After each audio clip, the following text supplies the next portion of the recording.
You fool! What? Oh, right.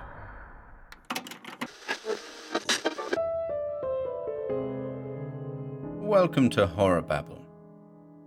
Today, we're thrilled to present a brand new recording of a Lovecraft favorite, the Statement of Randolph Carter. Be sure to stay tuned for that last line, folks. And while you're at it, you might want to take a look at our latest merch items, linked in the description below. Thanks as always for supporting our efforts. We hope you enjoy this new recording.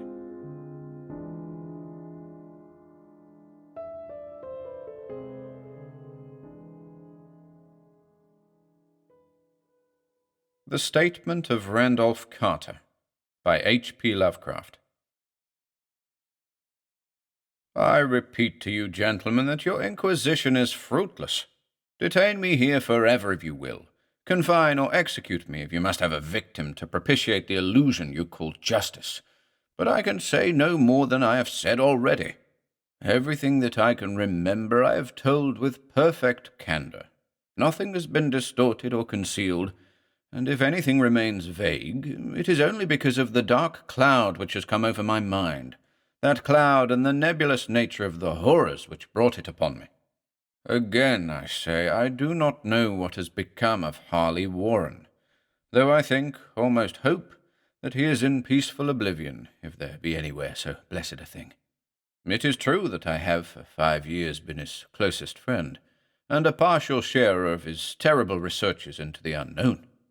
I will not deny, though my memory is uncertain and indistinct, that this witness of yours may have seen us together, as he says, on the Gainesville Pike, walking toward Big Cypress Swamp at 11:30 on that awful night.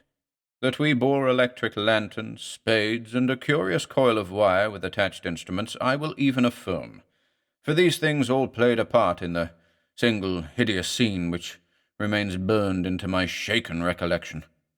But of what followed, and of the reason I was found alone and dazed on the edge of the swamp next morning, I must insist that I know nothing save what I have told you over and over again.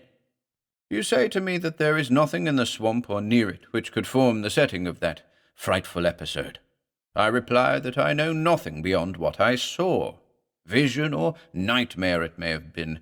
Vision or nightmare I fervently hope it was. Yet it is all that my mind retains of what took place in those shocking hours after we left the sight of men. And why Harley Warren did not return, he or his shade, or some nameless thing I cannot describe, alone can tell. As I have said before, the weird studies of Harley Warren were well known to me, and to some extent shared by me.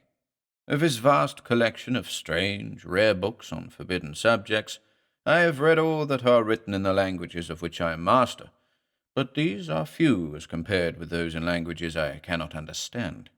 Most, I believe, are in Arabic, and the fiend-inspired book which brought on the end, the book which he carried in his pocket out of the world, was written in characters whose like I never saw elsewhere. Warren would never tell me just what was in that book. As to the nature of our studies, must I say again that I no longer retain full comprehension? It seems to me rather merciful that I do not, for they were terrible studies, which I pursued more through reluctant fascination than through actual inclination. Warren always dominated me, and sometimes I feared him. I remember how I shuddered at his facial expression on the night before the awful happening, when he talked so incessantly of his theory, why certain corpses never decay, but rest firm and fat in their tombs for 1,000 years. But I do not fear him now, for I suspect that he has known horrors beyond my ken. Now I fear for him. Once more I say that I have no clear idea of our object on that night. Certainly it had much to do with something in the book which Warren carried with him, that ancient book in undecipherable characters which had come to him from India a month before. But I swear I do not know what it was that we expected to find. Your witness says he saw us at 11:30 on the Gainesville Pike, headed for Big Cypress Swamp. This is probably true, but I have no distinct memory of it. The picture seared into my soul is of one scene only, and the hour must have been long after midnight, for a waning crescent moon was high in the vaporous heavens. The place was an ancient cemetery, so ancient that I trembled at the manifold signs of immemorial years. It was in a deep, damp hollow, overgrown with rank grass, moss, and curious creeping weeds, and filled with a vague stench which my idle fancy associated absurdly with rotting stone. On every hand were the signs of neglect and decrepitude, and I seemed haunted by the notion that Warren and I were the first living creatures to invade a lethal silence of centuries. Over the valley's rim, a wan, waning crescent moon peered through the noisome vapors that seemed to emanate from unheard-of catacombs, and by its feeble, wavering beams I could distinguish a repellent array of antique slabs, urns, cenotaphs, and mausolean facades, all crumbling, moss-grown, and moisture-stained, and partly concealed by the gross luxuriance of the unhealthy vegetation. My first vivid impression of my own presence in this terrible necropolis concerns the act of pausing with Warren before a certain half-obliterated sepulchre, and of throwing down some burdens which we seemed to have been carrying. I now observed that I had with me an electric lantern and 2 spades, whilst my companion was supplied with a similar lantern and a portable telephone outfit. No word was uttered, for the spot and the task seemed known to us, and without delay we seized our spades and commenced to clear away the grass, weeds, and drifted earth from the flat, archaic mortuary. After uncovering the entire surface, which consisted of 3 immense granite slabs, we stepped back some distance to survey the charnel scene, and Warren appeared to make some mental calculations. Then he returned to the sepulchre, and using his spade as a lever, sought to pry up the slab lying nearest to a stony ruin which may have been a monument in its day. He did not succeed, and motioned to me to come to his assistance. Finally, our combined strength loosened the stone, which we raised and tipped to one side. The removal of the slab revealed a black aperture, from which rushed an effluence of miasmal gases so nauseous that we started back in horror. After an interval, however, we approached the pit again, and found the exhalations less unbearable. Our lanterns disclosed the top of a flight of stone steps, dripping with some detestable ichor of the inner earth, and bordered by moist walls encrusted with nitre. And now, for the first time, my memory records verbal discourse, Warren addressing me at length in his mellow tenor voice, a voice singularly unperturbed by our awesome surroundings. "I'm sorry to have to ask you to stay on the surface," he said, "but it would be a crime to let anyone with your frail nerves go down there. You can't imagine, even from what you have read and from what I've told you, the things I shall have to see and do. It's fiendish work, Carter, and I doubt if any man without ironclad sensibilities could ever see it through and come up alive and sane. I don't wish to offend you, and heaven knows I'd be glad enough to have you with me, but the responsibility is in a certain sense mine, and I couldn't drag a bundle of nerves like you down to probable death or madness. I tell you, you can't imagine what the thing is really like. But I promise to keep you informed over the telephone of every move. You see, I've enough wire here to reach to the center of the earth and back." I can still hear in memory those coolly spoken words, and I can still remember my remonstrances. I seemed desperately anxious to accompany my friend into those sepulchral depths, yet he proved inflexibly obdurate. At one time he threatened to abandon the expedition if I remained insistent, a threat which proved effective, since he alone held the key to the thing. All this I can still remember, though I no longer know what manner of thing we sought. After he had secured my reluctant acquiescence in his design, Warren picked up the reel of wire and adjusted the instruments. At his nod, I took one of the latter and seated myself upon an aged, discolored gravestone close by the newly uncovered aperture. Then he shook my hand, shouldered the coil of wire, and disappeared within that indescribable ossuary. For a moment I kept sight of the glow of his lantern, and heard the rustle of the wire as he laid it down after him, But the glow soon disappeared abruptly, as if a turn in the stone staircase had been encountered, and the sound died away almost as quickly. I was alone, yet bound to the unknown depths by those magic strands whose insulated surface lay green beneath the struggling beams of that waning crescent moon. In the lone silence of that hoary and deserted city of the dead, my mind conceived the most ghastly fantasies and delusions, and the grotesque shrines and monoliths seemed to assume a hideous personality, a half-sentience.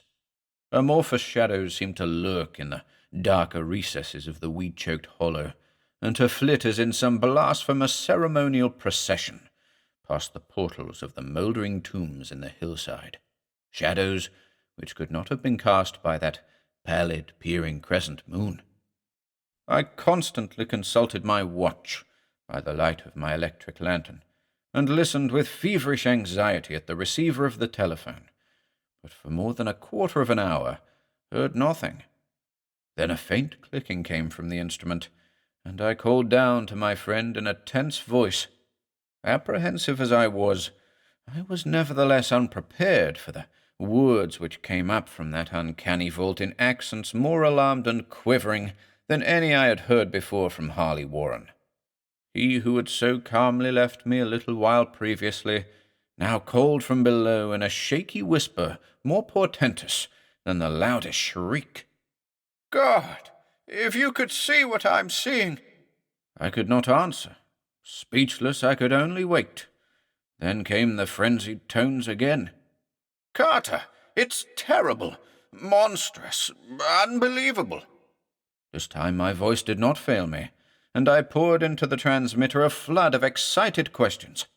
Terrified, I continued to repeat, "Warren, what is it? What is it?" Once more came the voice of my friend, still hoarse with fear, and now apparently tinged with despair. "I can't tell you, Carter. It's too utterly beyond thought. I dare not tell you. No man could know it and live. Great God, I never dreamed of this." Stillness again, save for my now incoherent torrent of shuddering inquiry. Then the voice of Warren in a pitch of wilder consternation. "Carter, for the love of God, put back the slab and get out of this if you can. Quick! Leave everything else and make for the outside. It's your only chance. Do as I say and don't ask me to explain." I heard, yet was able only to repeat my frantic questions. Around me were the tombs and the darkness and the shadows. Below me some peril beyond the radius of the human imagination. But my friend was in greater danger than I, and through my fear I felt a vague resentment that he should deem me capable of deserting him under such circumstances. More clicking, and after a pause a piteous cry from Warren. "Beat it! For God's sake, put back the slab and beat it, Carter!" Something in the boyish slang of my evidently stricken companion unleashed my faculties. I formed and shouted a resolution. "Warren, brace up, I'm coming down." But at this offer, the tone of my auditor changed to a scream of utter despair. "Don't! You can't understand. It's too late and my own fault. Put back the slab and run. There's nothing else you or anyone can do now." The tone changed again, this time acquiring a softer quality, as of hopeless resignation, yet it remained tense through anxiety for me. "Quick, before it's too late." I tried not to heed him, tried to break through the paralysis which held me, and to fulfill my vow to rush down to his aid.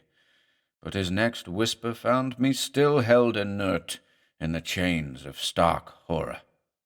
"Carter, hurry! It's no use. You must go. Better one than two. The slab." A pause, more clicking, then the faint voice of Warren. "Nearly over now. Don't make it harder. Cover up those damned steps and run for your life. You're losing time. So long, Carter. Won't see you again." Here Warren's whisper swelled into a cry that gradually rose to a shriek fraught with all the horror of the ages. Curse these hellish things! Legions! My God! Beat it! Beat it! Beat it! After that was silence. I know not how many interminable eons I sat stupefied, whispering, muttering, calling, screaming into that telephone. Over and over again through those eons I whispered and muttered, called, shouted and screamed, "Warren, Warren, answer me! Are you there?" And then there came to me the crowning horror of all, the unbelievable, unthinkable, almost unmentionable thing. I have said that eons seemed to elapse after Warren shrieked forth his last despairing warning, and that only my own cries now broke the hideous silence. But after a while there was a further clicking in the receiver, and I strained my ears to listen. Again I called down, "Warren, are you there?" And in answer heard the thing which has brought this cloud over my mind. I do not try, gentlemen, to account for that thing, that voice, nor can I venture to describe it in detail, since the first words took away my consciousness and created a mental blank which reaches to the time of my awakening in the hospital. Shall I say that the voice was deep, hollow, gelatinous, remote, unearthly, inhuman, disembodied? What shall I say? It was the end of my experience, and is the end of my story. I heard it, and knew no more. Heard it as I sat petrified in that unknown cemetery in the hollow, amidst the crumbling stones and the falling tombs, the rank vegetation and the miasmal vapors. Heard it well up from the innermost depths of that damnable open sepulchre, as I watched amorphous, necrophagous shadows dance beneath an accursed waning moon. And this is what it said. "You fool! Warren is dead."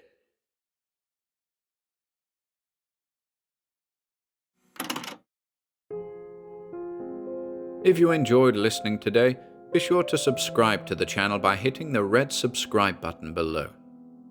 After doing so, click the bell icon next to the subscribe button to receive new content notifications.